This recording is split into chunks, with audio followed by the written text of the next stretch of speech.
Coming up, what an excellent day for pneumoencephalography. I think pneumoencephalography. Encephalography? Pneumo. Finding pneumoencephalography. Ography, like photography, I think. Pneumoencephalo.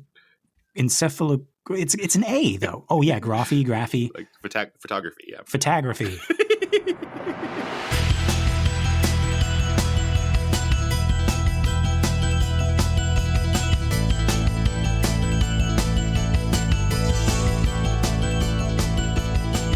Well, howdy folks, and welcome to Minute 52 of the Exorcist Minute, a show where we endeavor to examine, extrapolate, and excavate the Exorcist minute by terrifying minute. My name is Lester Ryan Clark. And I'm Kynan Diaz. And we'll be your holy guides on this journey through what some have called the scariest movie of all time. All right, so our minute begins with that needle inching closer and closer to Reagan's neck. And it ends with the push of a button. Yep, some very dramatic button pushing in this minute. On an excellent day for buttons, maybe. But before that, folks, so this is the scene. And this is the minute that had people passing out, leaving the theater, like Kynan was talking about, fainting, throwing up. This scene, this minute right here. I mentioned before the documentary they got up on YouTube now, Cultural Impact of the Exorcist. I'll post it in the show notes, and I'll also put it up on the Facebook listener group. But yeah, this is the scene right here. Now, in this scene, Reagan undergoes... carotid angiography. Got it. Yeah, we go. Got it. Using direct carotid puncture and pneumoencephalography. Lography. Like photography. Pneumoencephalography. Yes. There we go. Epitome. There we go. Yeah, that's what it was. Right. A procedure which entails cerebrospinal fluid around the brain being drained and then replaced with air or helium to allow the structure of the brain to show up more clearly on an X-ray. So Jeez, they are... Yeah, that cerebrospinal fluid must be there for something. I don't know. It's not just whistling Dixie in there. Yeah, you can't be taking that out just higgledy-piggledy. Right. So, but folks, get this. They are draining Reagan's brain fluid and replacing it with helium. That cannot be good for you. I do not see how this is a good idea. And all of this is just the preparation so that they can take an X-ray, because her normal head with her normal level of brain fluid won't make her brain show up good on the X-ray picture. So they got to do this procedure. This isn't even the thing that they need to do. Yeah, your brain don't look no good on these pictures. This time, try to make your brain look brighter. Yeah, right. It's like your brain has too much fluid around it. Like, can you have a drier brain, please? We're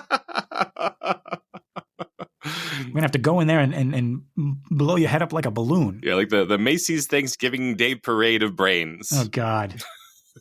Yeah, so we cut away just as we're about to break the skin with this needle. And okay, now I'm seeing the movie magic, right? And I'm feeling a little bit better, right? We didn't actually see the needle go in.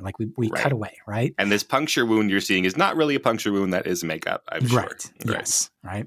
But I tell you, I'm not feeling much better. Right? They do a really good job of tricking me and actually making me feel the dull pain of that shot. I do not like it. Ugh. We even have, I swear to God, Kynan, does his arm have a little thrust to it, right? To show that he stuck her? Well, yes, but that's in a shot where we don't see either Linda Blair or the dummy that, that could be a dummy that we have in the other shot, right? Yeah, but I don't care. Right, you see his arm he's playing pool. Yes, but that's in a shot where we don't see Linda Blair at all, right? Yeah, right. But that's tricking you. You think that because in the previous shot, the needle is up against the skin, and then the next shot we see this thrust that, oh God, well, the needle must have gone in. Yeah, right. But we don't even see the needle in the shot with the thrust. Yeah. Folks, go back and look. He shoves his arm forward like he's skewering something. Or maybe, I don't know if this is better or worse, but as if, he's pushing it in at steady pressure and then it breaks the skin and there's no resistance anymore. Yeah. I don't know if that's better or not. I don't want to think of either of those things. Right. God. And Kynan, I swear to God, there's a sound. Yeah. They actually have a sound for when the needle goes in. It's this little kind of like smooching, like skin breakies. I don't even know how to describe it, but you hear it, right? And you might be asking, folks, but Lester, Kynan, how can we possibly hear such a tiny sound over, I don't know, the horrible buzzing and humming sound that's been ever present in these minutes, like the buzzing of some evil mechanical insect? Maybe a fly. But like, how could we possibly hear a tiny sound like the prick of a needle over all that? We hear it. Friedkin makes sure we hear it loud and clear. And it's here that Regan cannot hold back, right? This grimace of pain. Remember, folks, in the previous minute, how she tried to put on a brave face and not cry out when they stuck her the first time. And how I said that it was a great bit of acting, like the holding back of a strong emotion, right? Though through only her facial expressions and her voice, Linda Blair is making us feel this second shot, even though it's not real. It doesn't exist, thank God. But like, think about that for just a second. Neither of those shots is real. Neither one actually happened, but we can tell which one hurts more. And we have an idea of how much more, thanks to Linda Blair's performance here. We feel for Regan when the first shot happens. We feel the second shot along with her. Right, because the first one is a shot. It's a hypodermic needle, so all the needles are hollow, right? So this is a it has a little tube in it to get the liquid in. But this one necessarily has to be a wider needle because this is what's going to be draining out the fluid. So it's going to put in this. So yes, by orders of magnitude, more pressure and more pain, right? Yeah. Now, we also get a close-up on Regan's face here, and this might be the first little indicator that something might be wrong, right? I think we were talking about this before. We were noticing from farther away, right? Kynan, like her lips look kind of dry, kind of chapped here, right? Like even almost maybe as if she's like been biting on them. Oh, I see what you mean now. That she's been sort of doing that to herself, right? That makes a lot of sense. And this close up you're talking about is where she's sideways, right? So she's not up and down. So so it's an unusual close up in that we can get pretty close to her, but keep most of her face in the frame. So if we got this close to her, if she was right side up, because the film frame is like an envelope. They say it's a letterbox, right? We would, if we got this close to her eyes, we would cut off her mouth and her forehead. But now that she's taking up the entire widescreen frame basically with her face. So we're very close. We can see more of it. And of course, she also, the back of her head kind of goes back away from us. And it gives us this kind of weird vertigo. Like her mouth is closer to us than her eyes are. Yes. And it feels like she's not actually slanted, but it's just like the perspective of her going further away from the camera. It's really disorienting. We're not used to seeing faces photographed like this at all. Right. And it's almost like our mirror neurons are looking. It's like, she's falling back into the into the frame. Like, ugh. Yeah. But and I think we talked about this before. Like you're saying that this might be either phase 1 or even phase 2 of the transformation, right? Yeah. Dick Smith and his makeup team. There's probably this is the first we notice it because it's such a big change. But they might have had this might be step 1, step 2, step 3 of the makeup. Right? We might have to go back and look and see like how far along she is in her changes. Yeah, because I mean, I don't know. Now that I'm thinking about it, like when she talks to the astronaut and pees on the floor, she looks a little not different. like herself. Yeah, exactly. But they wouldn't necessarily just go. Makeup artists don't necessarily just say, "Okay, this is your look for the entire film," especially when there's one with big changes like this. Right. Yeah. So it's a whole process. Now we cut from there to Mom looking concerned behind the glass. Lots of really stark, sharp shadows here on her face, around her eyes. And she, too, looks like this ordeal is taking a toll on her. Both women are visibly affected by all of this. And we cut back. Can I talk about lighting here for a little bit? Yeah, sure. Yeah, so we are closer in this shot through the window, so we don't see Dr. Klein or the other technician. It's just Chris. Yeah. And yeah, you're right. It's like really dark, stark, contrasty shadows. And if we were to compare this shot directly to the previous shot with Chris, which is now like 5 or 6 shots before, right? Right. Because we've had shots of the radiologist and what he's working with and Reagan and Reagan's insert. So actually maybe more than that. They wouldn't match. It wouldn't be the same lighting. Right. And again, people who are new to making films, film students, or people who haven't been looking at films like, shot by shot, like we are, like insane people who got helium in the brain. Right. Like that's not the way you're supposed to do it. You'd be like, if you compared them, they don't match. And matching is important because we have this idea of like continuity errors and, mistakes, and the audience will notice. Well, the audience does not notice, right? So we've changed the lighting here to reflect where we are in the story. Right. And my colleague who teaches cinematography here at UNLV Film, he points out that there are you can make all of these sorts of changes, even within, say, fewer shots. If it was just a basic shot, reverse shot pattern, Chris, and then what she's looking at, say, Reagan, then back again, that we can make a lot of changes and the audience won't notice in most of the elements of light. Let me think. Okay, I made up a mnemonic device for the elements of light. Okay. If you can indulge me for a second. Yeah. So it is SQUIDS. That's my mnemonic device for it. SQUIDS. Okay. SQUIDS. C is for color. That's an element of light. Right. S is for source, like where the light in the story is coming from, the sun or a lamp or a flashlight or a headlight. Then it would be CS. SQ would be quality. Is it sharp light? Is it hazy light? Is it soft light? Okay. I is intensity, how bright the light is. D is the direction, from above or from below or from the side, etc. And then S would be shape, like what shadows or what objects are in front of it to make the shadows that we have here on Chris's face. Some of it's coming from like her own hand, but some of it might be from some other little doodads that Owen Reisman, the cinematographer, is putting in front of the camera. We can't tell.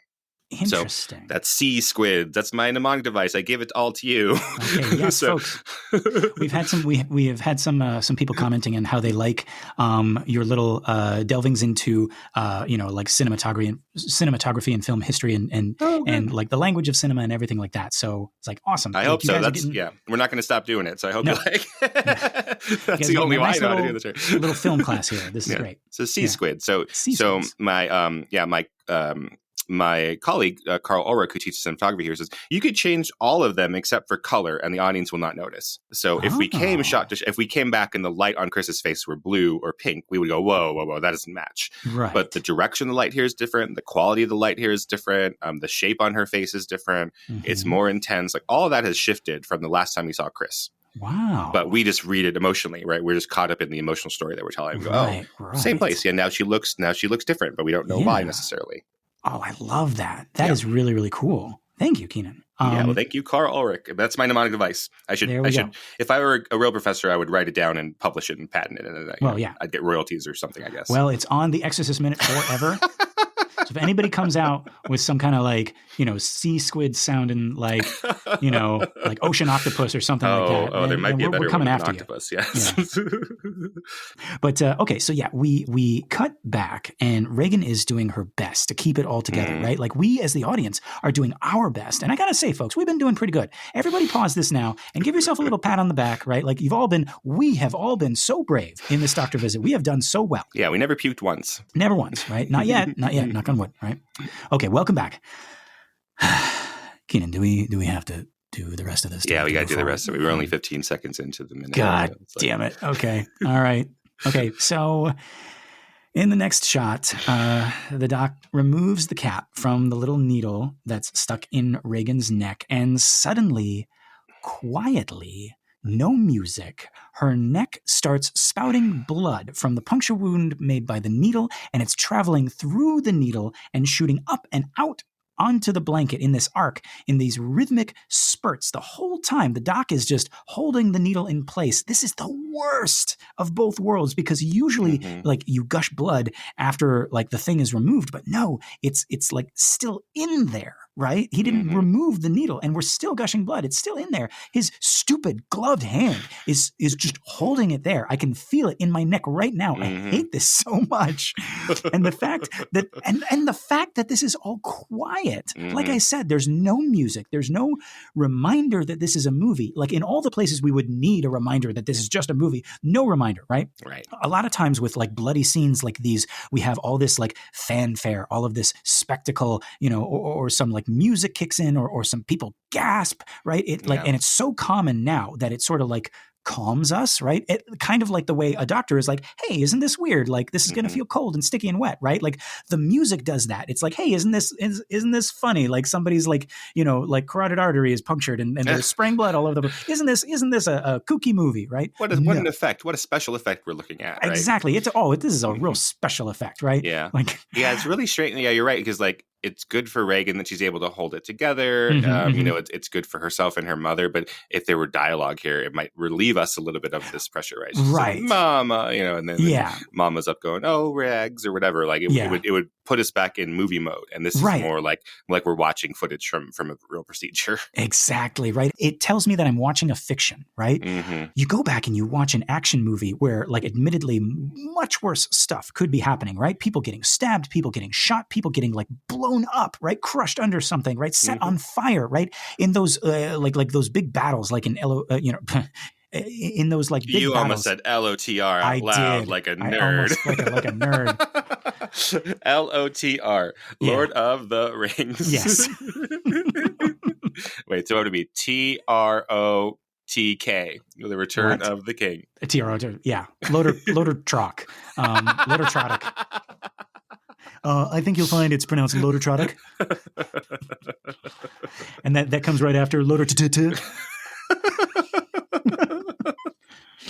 I had a student, I was bitching in class about how long the Lord of the Rings movies are, as I often do. I haven't seen them since 2003, you know.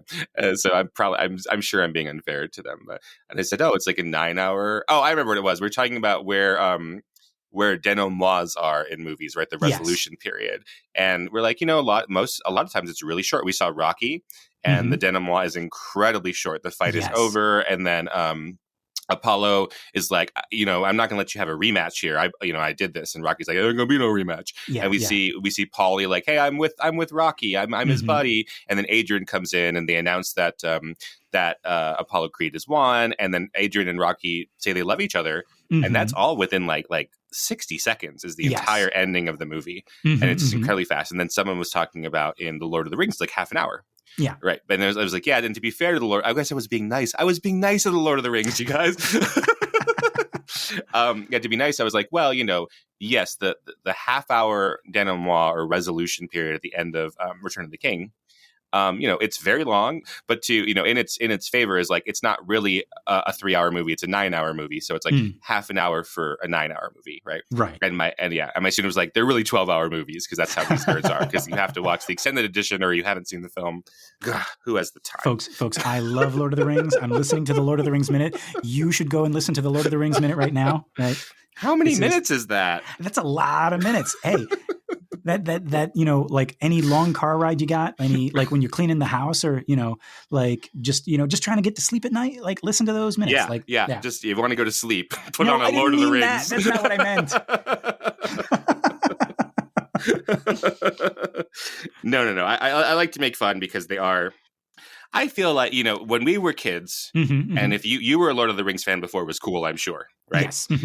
For me to make fun of you being a Lord of the Rings fan then would not be cool, I think, because that would be like picking on someone who likes this thing that's not like the coolest thing on earth. Specialized thing, yeah. Right. Like that's me punching down, and that's me bullying, right? Now to make fun of this thing, which people routinely hail as like the greatest film of the 21st century and the coolest thing, and if you don't know the name of the Balrog, then you're like some kind of weird nerd. Now I feel it's okay for me to make fun of these movies because they're too cool. They're cooler than me. They are, yes, like we're like punching up by doing this, and they are like moments in cinematic history that, you know, and they are like all of the things that Kynan is saying, like they are famously those things, right? Like people are, like make fun of them for those reasons, that like how long they are, and there are moments in all three movies that are transcendent, of course. Yes, like brilliant. I just wouldn't watch. I have no plans, at least, not that I would never do it. I have no plans, at least, to watch one from beginning to end on purpose anytime soon. But like the first one I think is great. I think it's the best one. And then the other two have some really nice moments in it. But I was doing some math while I was talking. 681 episodes of the Lord of the Rings Minute, right? Because there's 11 hours and 21 minutes in the extended editions. Yeah. Well, that's not counting like there, you know, like we have like an Xmas special, right? Know, Halloween special, and you know, they might be having that stuff too. But whatever the Hobbit they're probably Hobbit holidays, right? Oh, there's got to be. Oh, shoot! You're putting me on the spot. Like I don't know the Hobbit calendar. Okay. The Hobbit calendars come from a time before there were waters. So yeah, I barely even know my calendar. Oh. Anyway, 681 minutes apparently of the extended edition. So wow, that's quite an. I wonder sometimes. Sorry, now we're just getting off because we don't want to talk about little girl medical procedures. We're trying to find a reason. Like I wonder about that. We've done 50 minutes now, and like, whoa, it feels like we've really covered a lot of stuff and done a lot of material. But 681. I mean, wow, to dedicate your life to something like that.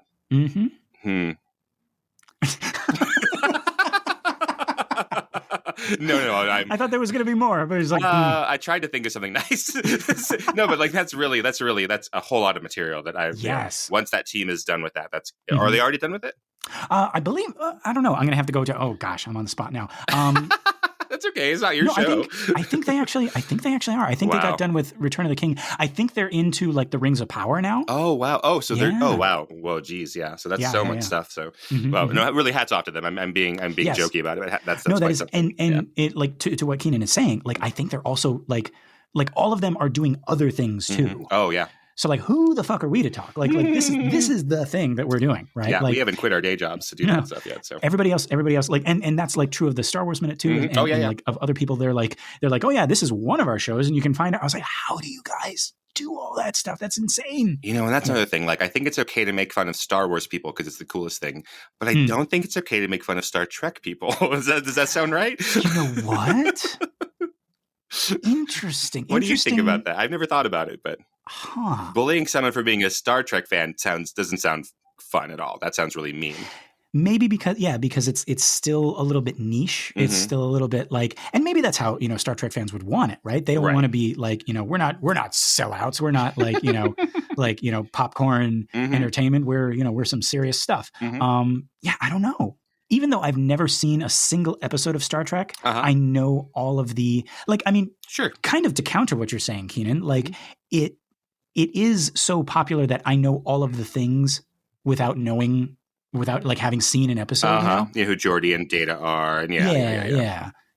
Picard and Scotty beam me up and and all that stuff, right? I'm sure there are people who are really pissed that that's what I thought Star Wars was next gen and not like, oh, we're talking about Star Wars. You must be talking about Gates McFadden as Beverly Crusher. Oh God. Not the original series. What do they call it now? TOS, which I think is an obnoxious sort of was that for acronym. The other side? The original series. Oh, okay. Because the jerks like me, who when you say Star Trek, I jump to the one that I was on when I was a kid instead of the show that's called Star Trek, because the other shows are not called Star Trek; they're called Star Trek, whatever. Oh, and they had to do that like episode 4, but it used to just be Star Wars, right? Right. Yeah, right. Yeah, so sometimes I'll say Star Wars in class to reference the 77 Star Wars, and usually people know what I'm talking about, but then every once in a while I'll go, which Star Wars? And I said, the good one, the one that's called Star Wars. Just to bother them. But. Oh my God.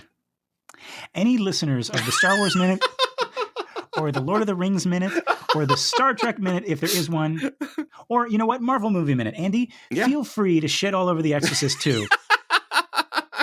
That's not us. Yeah, that's not our thing. No, right? you can do that. We will not take it personally. No, we'll be okay I don't care about that.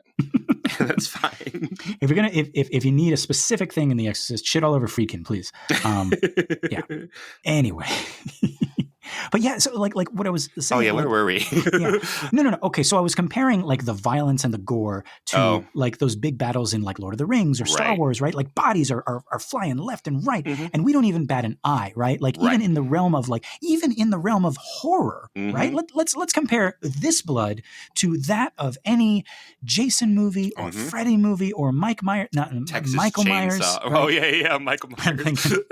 Let's compare this to Shrek, right? Even within the horror genre, said genre being the one in which this movie is famously thought of as like the gold standard, right? And maybe this is one reason, because even within the horror genre, the blood and the gore is presented with some kind of like creative flourish, right? Like a nod, a wink. Like it's telling us that like while this is horrific, it's so horrific and so over the top as to be unreal, right? Right.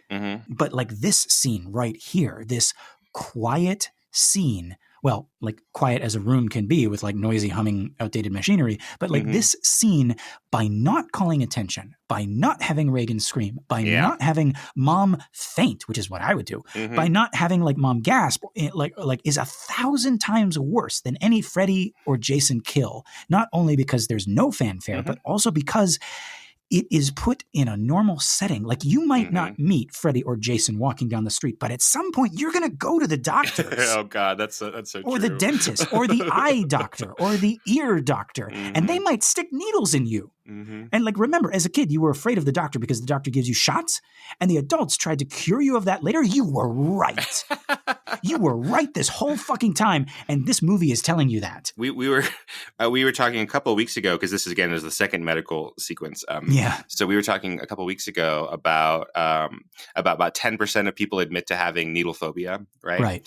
And I was just realizing, because that episode finally aired, I didn't share how, as I was like my own needle phobia. I think I was so repressing it. So like I definitely have a needle phobia. We started having listeners tell us about their needle phobia. So I didn't admit to this as a problem for myself. So when I was a kid, I very famously remember, and my mother likes to remind me of it, of a time when I ran away from the nurse and was running up and down the hall screaming. And like people in the waiting room hearing this little kid, like I must have been 3 or 4. So I just like the Doppler effect, like back and forth through the hallways. And That's my favorite thing. Like I'm just imagining. So it's like you're having your own little moment, right? And like some other poor mom has brought her kid. Like, oh, sweetie, it's all going to be okay. This happens all the time. Everybody goes through this. Everyone has to get a needle.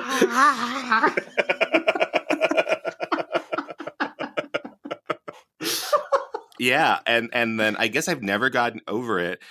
When we get, we've been up more on our vaccines, right? And get the flu shot and the COVID shot and all that. And so like I've been, taking it more seriously about having to go and get them.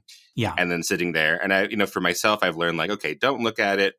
Tell the nurse, hey, I'm a little punchy, sorry about that in advance, and just let them do the thing.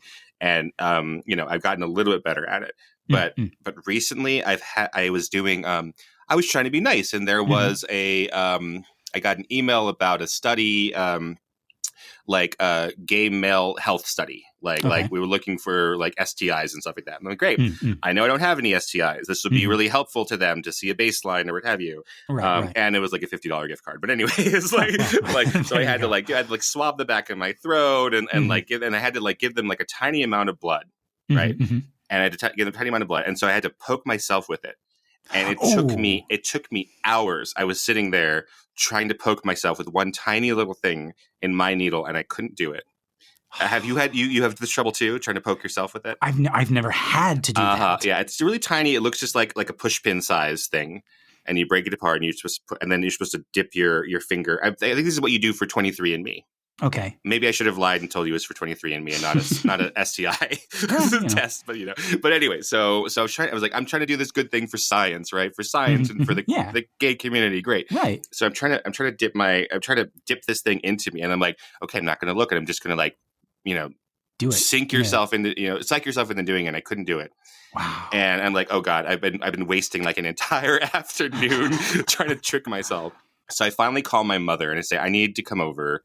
I'm trying to do this science experiment for the good of the country, and I need you to do it. And she starts to do it, and I start flinging away. And my mother's like this 60-year-old woman, and I'm like instinctively like pushing her. And I'm like, oh my God, I can't believe this is happening. So she finally puts me on the couch and she sits on me. And puts her whole weight on me so that she could do it. And then still I waste like most of the blood because I'm like, ah! I'm like pulling away.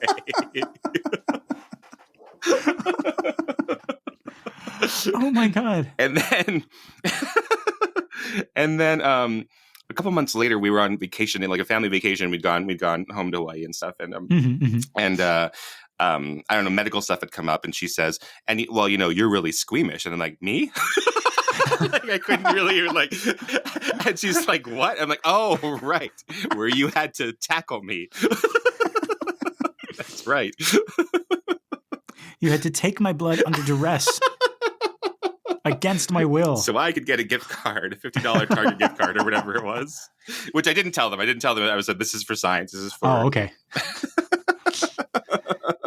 You'll pay for this gift card in blood.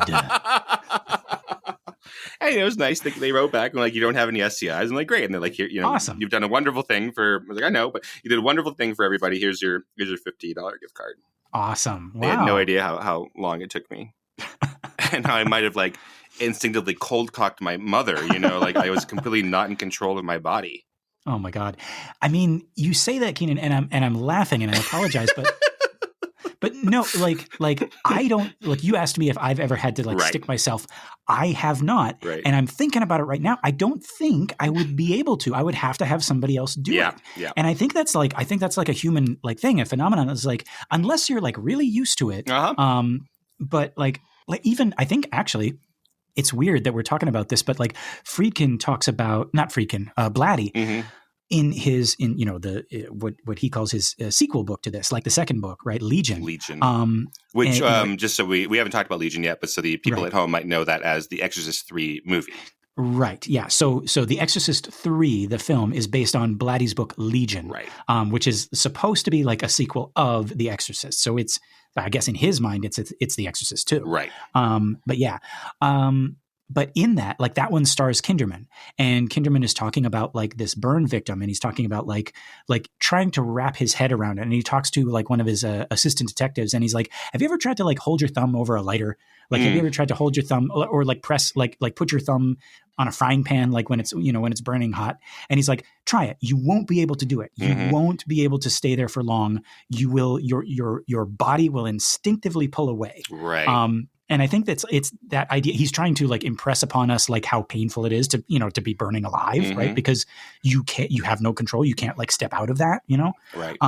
But and again, like Blatty writing both of those books in the context of Vietnam and anti-Vietnam war protests and other famous protests for other issues in Southeast Asia where people had lit themselves on fire. Right. Right. Yes. And so like the idea of like a doctor sticking you versus like you sticking yourself. Like I don't even know. Like I'm amazed that you managed to get any blood at all. Like yeah. So then you doing it. So like my mother's a 60-year-old woman. I don't know that I would say that I'm stronger than her. I'm the weakest person I know.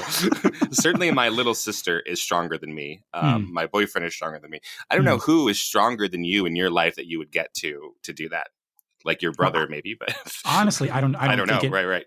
I don't think it matters at that point. I think like these doctors later, they're going to try to describe like how Reagan can be so strong, right? This little girl, right? Like, I mean, when someone's trying to take your blood, I don't think it matters how old you are or how strong you are. I think something happens and you're able to like cold, like you said, cold cock your. Yeah.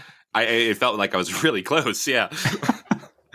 Oh my God. Yeah. But yeah, all that to say, folks, like, boy, oh boy, like this is some crazy stuff that we're looking at here. And like, please, I hope you'll indulge us. You'll pardon us for going off the beaten path a little bit, in these like recent minutes, just because like it's really uncomfortable to talk about some of this stuff. Really like, yeah, we promise we'll be better in future minutes, right? When we're talking about, the existential God stuff and all that, yeah, we'll be right on course all the time. Yeah. Oh, well, let me say something first here. So yeah, back to Reagan, and we have this blood squirting out, and it looks really out of control. Like it's a special effect, obviously, and most of it goes onto the blanket that's on her chest and the gauze they put there, but some of it goes onto her forehead.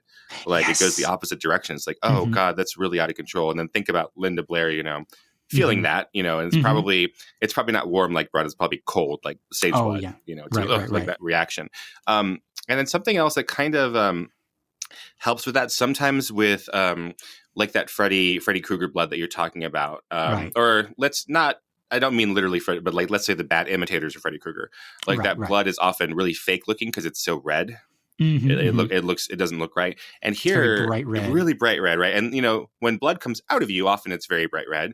So I think there's a nice little trick going on here because the blood that's coming out of Reagan is that bright red that's, you know, hitting oxygen first, but then it hits these other colors. It hits the blue blanket that's on her, the hospital blanket, and then the ugly brown gloves we've been talking about a lot. Right. So it starts to look like old deoxygenated blood, right? It looks more realistic here. I think it's because of what it's hitting. Yes. So, with the needle still in, our doc takes another needle, a rather long one, and he threads it into the one that's already in Reagan's neck. Now, that stops the blood flow, and then we get a cut. By the way, before we cut away, I just want to point out the amazing acting, again, by Linda Blair. Folks, she is doing exactly what any normal person would be doing. Well, actually, no, not me.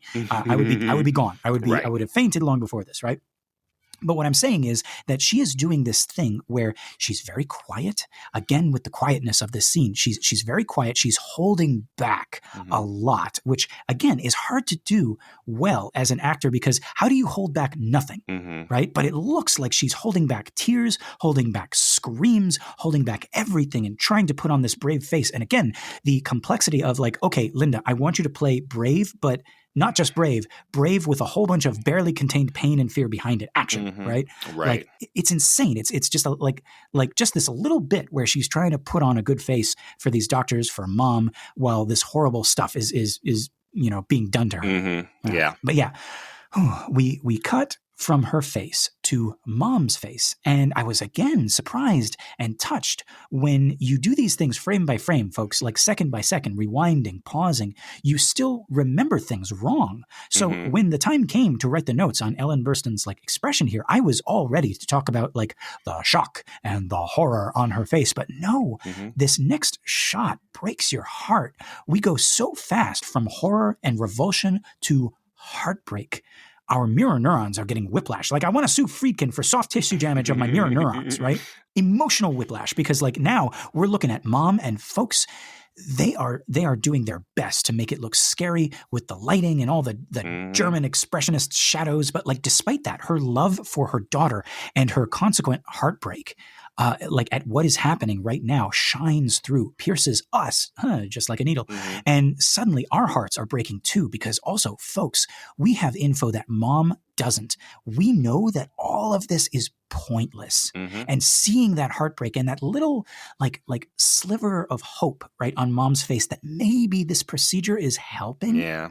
Only further breaks our hearts and makes us angry. Like, this is not right. This is not fair. This is useless and unnecessary and painful. And like, when is it going to stop? I'm glad that we keep, sometimes I'm worried that we keep saying sort of the same thing and that our listeners who are listening to all of our episodes and not skipping around like some of them are, that's fine too. But however you want to listen to us. But like I worry sometimes we keep talking about how strong these two performances by these two women are. But I think it's really worth repeating because they are playing it. You know, we're going to see Reagan start to be really possessed in a way that like it's undeniably possessed. And Linda Blair's basically playing another character. Right. But here, even before that, I mean, they're playing it like it would really be. And that is such an important choice to the success of this movie. Like really thinking about what it would be like to have your actual daughter in these situations. Yes. That is incredibly, incredibly heartbreaking. And, you know, I wonder sometimes when we started this, I like I was saying, I saw Rocky in my class, and Rocky is one of my very favorite movies. It's pretty high up for you, I think, right? You like Rocky a lot. Yeah. This is one of my very favorite movies. It's probably my favorite love story, Rocky. And we were putting it up in the big screen for the class, and I hadn't shown it in the class before. And I'm a little. Normally, I tell the students like I'm not concerned about whether you like the same movies that I like, and I'm really trying to make sure that they're not like saying that I don't like this movie, so it's not any good. Right. So there's nothing for me to learn. So I'm like, even if you don't like it, I'm not going to go around and ask you if you like it. We're going to ask how it's working, et cetera, like how it's functioning. But this is one of my very, one of the movies that's so, so core to who I am, right? Is Rocky, and so I'm watching. I'm like, oh, they're not going to like this. It's cheesy, it's slow, or whatever, And then I was like, no, I don't care about them anymore. As I'm watching it, like this movie is genius. It's brilliant. But and they most of them ended up liking it. They cheered at the end, all this stuff.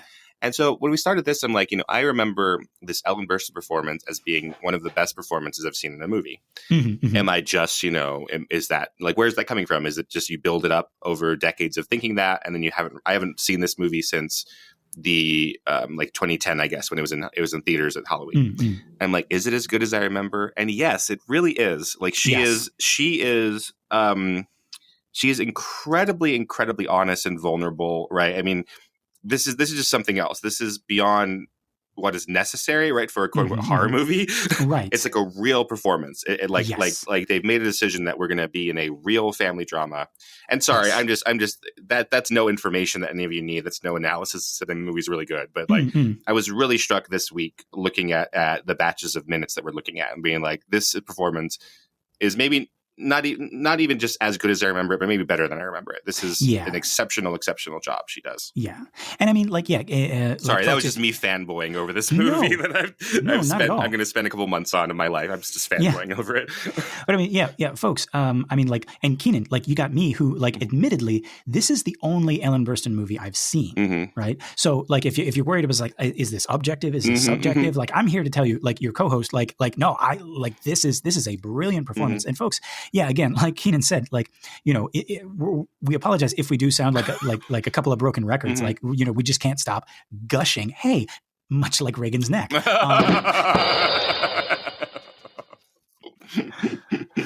We can't stop gushing about like the performances of these actors, right? And so far, our focus seems to be on Ellen Burstyn and Linda Blair, right? Like both of them, and this is their like this is their moment. These are their minutes right here. Right. We got some other doctors and we got some, we got Klein and we got, these radiologists, but like this is Blair and Burstyn's moments here. And yeah, they are, like I said, they are really making us feel like this procedure. We're like, God, like when is it going to stop? Yeah, I guess part of the reason why I'm bringing it up here, and maybe why you were bringing it up, like we can think about, oh God, what's making these people pass out, right? What's making them, and it is like the subject matter and the editing and the sound, especially. Like I get that, but I think and like possibly the hype and yeah, sure, yeah, absolutely, right. But like if you don't have these performances where like in the minutes, even if you're watching them out of context, and you care about these people. Yes. Right. Like I don't know if you have the same response to people passing out or walking out and then coming back again. Yeah, I mean that would be that's an interesting experiment. That would be a very cruel experiment to do. But it's like, hey guys, we're gonna go watch A River Runs Through It or whatever, and then you just like cut to like no Exorcist, no nothing. It's just this medical scene, and see if people like react the same way. Right. That's interesting. That's cruel, right? As you say, it would be horrible. Right. They'll take away your programming rights down at the movie theater. Yes, for sure. Oh my God! But there have been a couple times where like what did they show in front of? They were showing the movie Hop, I believe. Okay. At a movie theater, but then they put on the wrong movie. Oh. It was like some horror movie that showed on there, I think, or something like that. So there's like a horror movie. Horror movie. Accidentally, I'm sure there have been instances where like it's supposed to be a kids movie and then they switch the rules. Oh, okay. So it wasn't Hop; it was Detective Pikachu. Oh my God! And they put on the La Llorona movie, which is the woman who takes her kids to the river and drowns them. Oh my God! And now then wants to take obviously they didn't get far into the movie before someone notices the wrong. Right. But if they had, she's going to the river. Okay, it's like we're probably going to see Bulbasaur or Squirtle or any of those water Pokemon. I'm sure. Right. If it were The Simpsons, they would keep watching. Right. They'd keep watching way too late. Yeah. So she drowns her kids in the rivers and then comes out as a ghost and trying to drown your kids in the river. Right. Right. Because drowning kids in rivers. That's right. But yeah. But yeah, so like back to this minute, like all of this stuff, just like so useless and unnecessary, right? And that kind of like adds to our discomfort, right? It's like, and we're thinking, when is this going to stop? Right. But it doesn't, right? We cut back to Reagan and the doc, and he removes that needle. The needle within the needle. Why did he need that needle if he's going to take it back out? And he removes it so that now he's going to attach a clear tube to the end of the first needle, the one that's still in Reagan's neck. And we see the blood is now contained and it is flowing through this tube. And Reagan has been hooked up, to whatever the fuck machine this is. And then I swear, it's almost like insult to injury. That's when the other guy comes in with this restraining tape, like, hey, we don't want you to move your head during this. Like, you did all that needle stuff before securing her head. Right. And that also leads me to wonder, it's like, what the fuck is coming next? Yeah. Oh, yeah. Suddenly, that was just the prelude, right? Right. Now we got to make sure her head is stationary. Got to make sure she's perfectly still for the next part. Right. Like, oh my God. Jeez. So what it turns out is that they're going to bring the actual radiology machine out, the one with radiation, and so he can't. Our poor Mr. Bateson, the murderer, he can't stand next to it. That's why he has to, restrain her head because he can't be there to comfort her anymore. Oh, because he was holding her head before, and now he can't stand next to the horrible radiation. They don't want to give him cancer. This poor potential serial murderer. Right. Yeah, it would be awful to give him cancer. Anyway. I don't know if we'll keep that in or not. We got another shot of Klein and Mom and our technician. Mom is looking anguished. Klein is looking academically concerned with his hand doing this weird, like, imperious resting pose. And our technician, whose face has not changed, right? He has seen some shit and he is seeing more shit right now. The radiologist, The radiologist, right? And we got some loud clanging as they roll in every spare piece of office machinery. We got a fax machine. We got a printer. This shit looks so clunky and ancient. It looks like something George Lucas would design for his story that takes place a long time ago in a galaxy far, far away. Yeah. It looks like futuristic junk. Oh, I got to interview, so I was just making fun of Star Wars or whatever. One of the cool things I got to interview Roger Christian, who was the set decorator for Star Wars a couple of years ago. Okay. Did he use any of this machine? Yeah, basically. Right. He was like, exactly that. Like, I want to look for futuristic junk because that was different at the time. And he was talking about, finding like, airplane covers, stuff that you wouldn't even notice and messing that up. And then he becomes the art director on Alien, which is where I geeked out. I was which is the best. Well, there we go. Yeah, that's like the best art director job. But yeah, his job, like, finding all this stuff. It's really interesting, right? Like, futuristic junk. It's really beat up stuff. Yeah. So like you're saying, okay, like one of the machines they roll in looks new and it's the biggest, scariest one. It's really hulking. And then the other ones look like they've been through some stuff. Like right. Like they need a new paint job, but how important is that to paint it, to make it look nice? I guess not, but just like for like, I don't know, somebody's comfort. Right. I mean, these things look like they might not work right. Yeah, I think it would necessarily, might be important to paint them and to clean them up. Or I think that's something that we've decided. Like the machinery we have here is very square and it's a paint job, right? Like we were talking about that, I guess, with the Uncanny Valley, right? About how these square corners make it look less friendly, right? So like the rounded corners we would have today are things that aren't painted, but they just come in plastic that's already colored some color, right? So they can't wear the color off, makes it feel more comforting. Yeah, so it's interesting. Like this is only about 10 years before I was born, but I'm glad I didn't have to deal with any of this equipment. This is like nightmare inducing. No matter how well it works, or no matter how like well oiled a machine this is, right? Like we want it to also look to the patients and to the the people observing that it's not going to like, I don't know, like loosen a screw and like just start like slicing people up or something, right? Shooting radiation in the wrong direction or something. Exactly, who knows, right? Like that stuff could be leaking. I don't know. Right, I have no idea, right? Yeah. But yeah, more than the demonic possession, like I'm having trouble believing that this high school overhead projector and this fucking industrial office copy machine is a real medical machine. Like now, the thing on the for those at home, you're going to have to explain what an overhead projector is. Oh, folks. I mean, I don't know the demographic necessarily of like the folks who listen, but did you see the Suicide Squad? No, I didn't. It's the second Suicide Squad movie, and Pete Davidson. Oh. Yeah, they're briefing them in a like a college classroom looking thing. And Viola Davis is briefing them on their mission and what they're supposed to do. And Pete Davidson's character is like, what's that thing over there? And she looks over. That's an overhead projector. What's it for? It's before we had this, fancy new computer system, we had to use that. Right? Yeah, do you still use it? Not really. Why don't you get rid of that? And she's like, we're going to move on from this.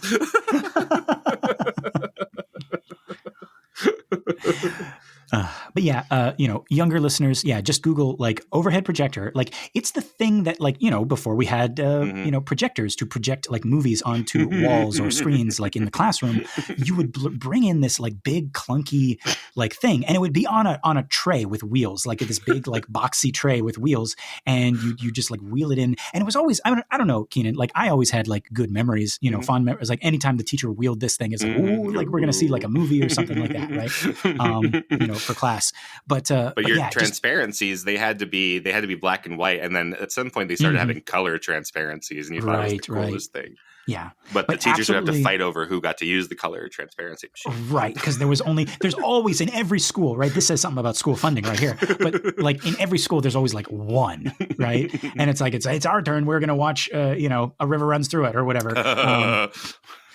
And it's like, no, we're going to watch Charlotte's Web or Of Mice and Men or blah, And so like you'd have like these, these little tiffs between the teachers, and, you just hope that your teacher wins and you get to watch, Charlotte's Web or whatever. Right. Yeah. But yeah. Whoever the strongest teacher is. Yeah. And back when we were growing up kids, they would settle it with a cage fight. Sunday. Mrs. Beeman versus Mrs. Miller. Returning champion, Mrs. Miller. With her signature move, the broken off pointer.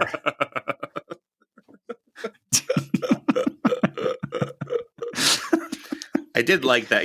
I always wanted to be a teacher, and I always had thoughts of that. And I don't know if I was the only one paying attention to them, but I tried to like figure out which teachers didn't like each other. I'm like, oh, is that a real dislike? Are they really friends? Yeah, trying to get some teacher tea. Yeah, yeah, right. Oh my goodness, yeah, but that's what this looks like, Kynan. Like the thing on the right, looks like back to, we're talking about school again. You know how like in school we had those large rolls of colored butcher paper, that's exactly, like for art projects, exactly, right? And they rested in these big spools, right, on a rack that you could roll around from classroom to classroom, right? That's what that thing looks like. Yeah. And they just took the fax machine and the butcher paper rack and the projector and they wheeled them up next to Reagan's head, and they're like, well, maybe this will do something. I don't know. What are you doing to my daughter? We're turning into an announcement for prom. Yeah. We're announcing the theme for prom with your daughter. This blood is like an expressionist artwork. Right. It's Arabian Nights. Oh God. Jesus. Okay. Wait, Arabian Nights. This is in the 70s, Lester. They can do all sorts of themes for prom they can't do anymore. Right. Yeah. Like culturally. I was like, right. The 70s where we were idiots. Right. Safari prom, I'm sure, and prom in the South Seas. Yeah. The Old West. God. Okay. Yeah. So now, like, just as we're wondering, like, at all of this crazy machinery, right? The lights begin to dim. And I had this weird, like, instinctual feel, like, getting back to like when your teacher would wheel in, like the projector, like that. It was like, oh, like, hey guys, we're going to pause this horrible movie and we're going to see like some kind of like watching The Exorcist is class, and we get a break from that. Like we're going to watch. I was like, oh, that really is an overhead projector. And now the docs are going to show Reagan like a science video, right? Like the human heart pumps about 2,000 gallons of blood each day. Yes, folks, that's a real number. I had to look that up. I guess all of them are real numbers, right? Like, except the ones that aren't. That's fucking imaginary numbers. All right, I'm done thinking about school now. Let's get back to this minute. That's about where I stopped trying hard in math, and I became like, just a humanities person. Sorry. But yeah, it's like, oh, thank God we're going to stop watching boring little girls getting their cerebrospinal fluid taken out. Let's look at some charts. Yay! Yes. Let's look at an x-axis and a y-axis. That's fun. And now the solar system, right? Something like that. Oh yeah. So we have this this video of this terrible thing's happening to Reagan, and then the radiologist turns to us and says, "Oh, I didn't see you there. The solar system is composed at the center with our sun, which we sometimes called Sol. Strange to think that all the heat on Earth and all the light comes from its combination of two of the most prominent elements in the solar system, helium and hydrogen." I was waiting for you to stop me somewhere. I'm trying to think, like, what would... It's like, doctor, we gotta... Doctor, we're in the middle of a very important operation. I was getting to that if you let me finish. I said helium, just like we're pumping into this girl's brain. Hey. See, it all comes back. Oh, my God. Oh, terrible. Yeah. Now watch what happens when I ingest some of this helium. Okay, so we're going to, yeah. And he just does the rest of the operation like that. He's like, okay, Reagan, don't move. Right. God. Do you see how silly we get when it's the worst episode? When it's the worst possible thing. Yeah. Right. Oh my God. But yeah, so like we're almost done. We have like 5 more seconds. I don't want to talk about him.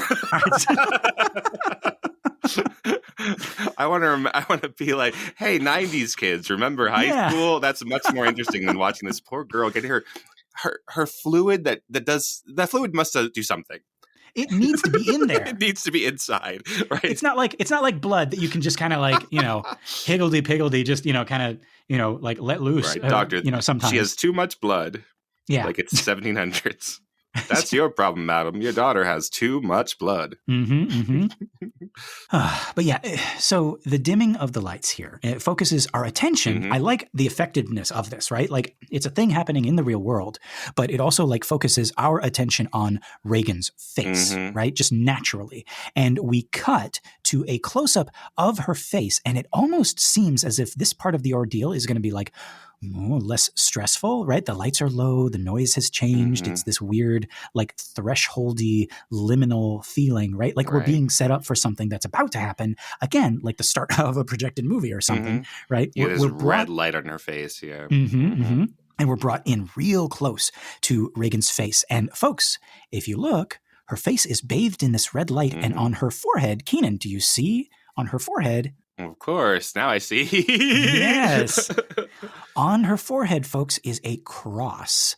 Obviously a shadow from the machine, but it's perfectly in the center of her forehead, like she just came back from Ash Wednesday Mass. That is really interesting. So I'm assuming that this is the real machinery or some facsimile of the real machinery. I think we're in a real we're in a real clinic.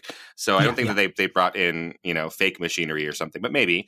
But that's probably something that maybe Friedkin and Blatty had observed, right? Like this cross that comes on the face. And yes. Because I don't think that they started like putting in artifacts up inside this light. Like, hey, we're going to take care of your clinic, but we're going to shove some crosses up in places that ain't been no crosses before.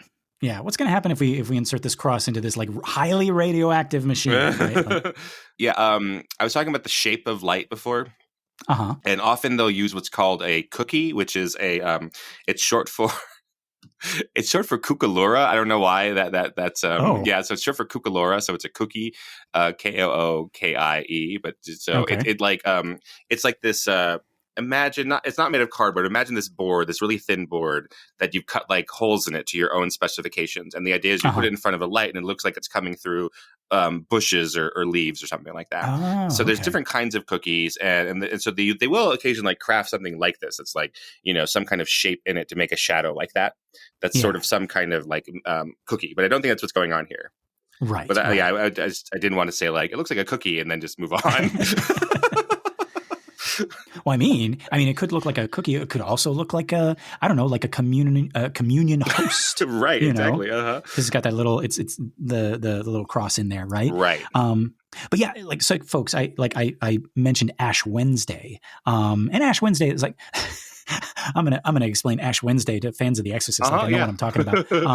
But so it's the beginning of a season in the church known as Lent, right? This is a huge deal in the liturgical calendar, being like the 40 days leading up to Easter. It's a time of fasting and self-reflection and prayer, and it's mirroring the 40 days and 40 nights of like Jesus in the desert, right? When the devil comes and tempts him, and and all that.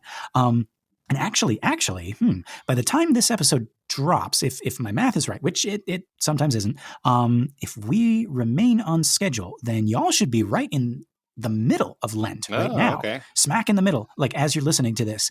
And also just a message to future Lester listening to this. Did you mess up and eat meat on Friday yet? Always happens. You try not to, but you always forget, you sinner.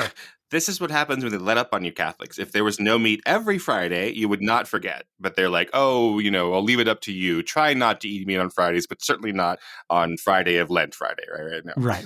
On the Lentil Fridays, yeah. That's their fault. They need to go back to the old fire and brimstone dogma ways.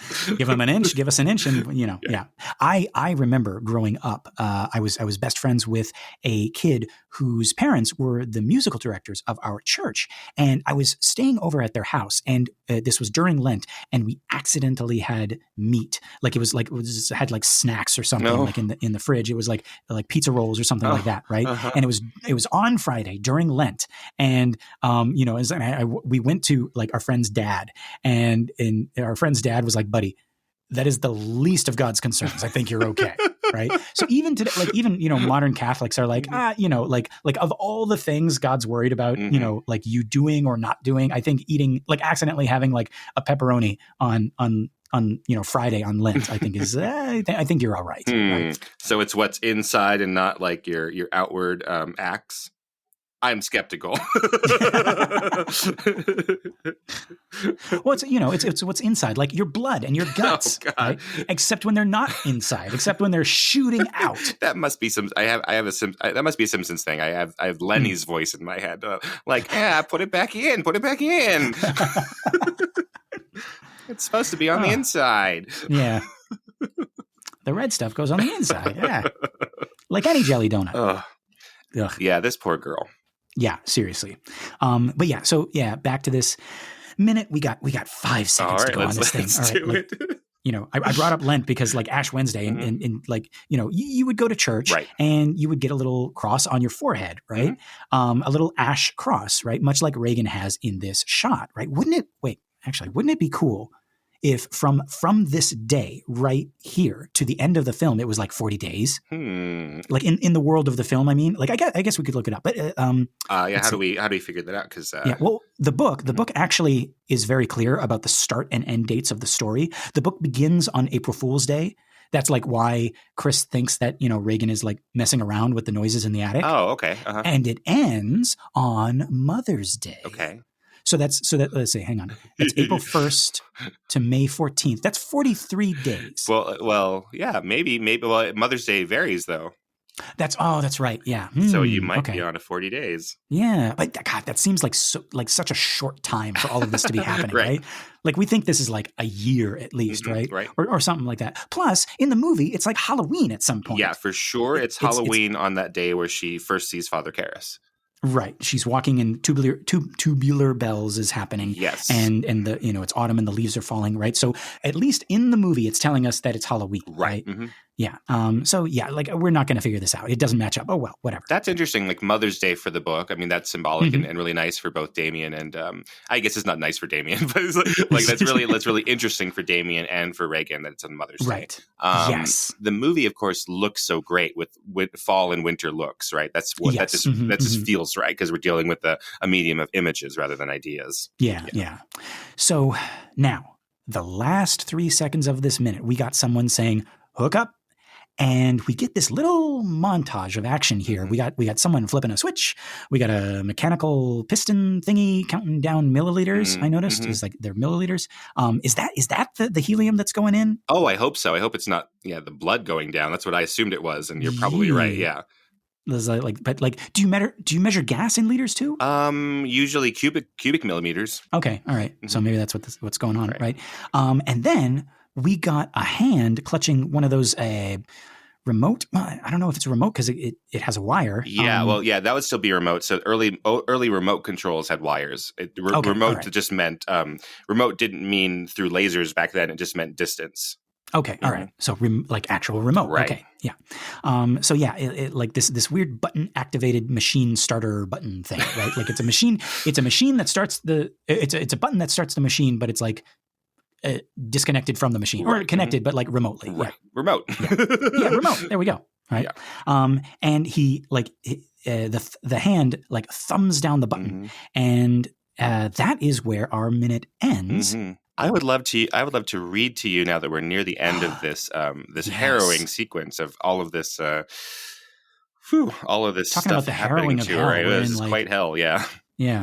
Oh, right. So let me read to you the way this plays out in the screenplay. So this is after Klein says, well, now don't be alarmed. If it's a lesion, in a way, it's fortunate. All we have to do is remove the scar. All right. A reading from the screenplay of Blatty. Interior radiological lab. A series of shots. Reagan having brain x-rays, open parentheses, anteriogram, close parentheses. Chris and radiologist present. That's it. What? That's it? That's the whole thing.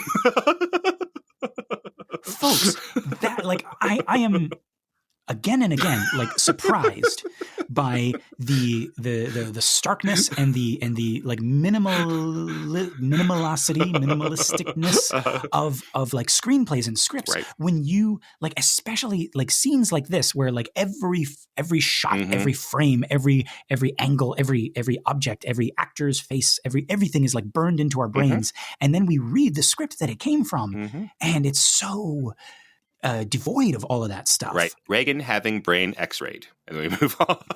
And that's it. So this is an eighth of a page. They generally one screenplay page is 1 minute of film.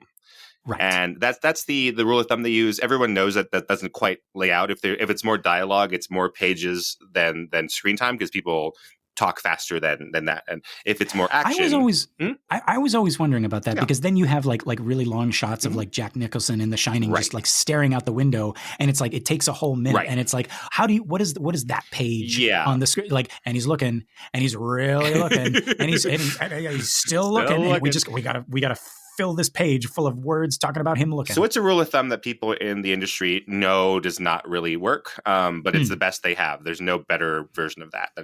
Right. So actually, before the movie is shot, the script supervisor will sit there and imagine the movie with a stopwatch and sort of time every single scene and then add it all up and give that an approximate. So even then, they know that she's going to be able to predict a different length than just that one page, one shot rule. Right. But obviously, as we say, action lines can be very variable, right? The joke in the industry, which isn't exactly how it lays out in the screenplay for Gone with the Wind, the joke is Atlanta burns one line and then it's a 10-minute sequence, right? Oh. That's the joke of it. But here we have a version of that, right? It's 1/8 of a page standing in for 3 minutes of stuff. Right. Yeah. So a couple things about that. The reason I wanted to talk about this and save it towards the end is, so again, we have a script written by Blatty. That is an earlier draft, potentially. They might, we haven't found another draft of it. Right. So either they've gone and rewritten some of this stuff, or it's left to Friedkin to sequence, which I think is probably more likely.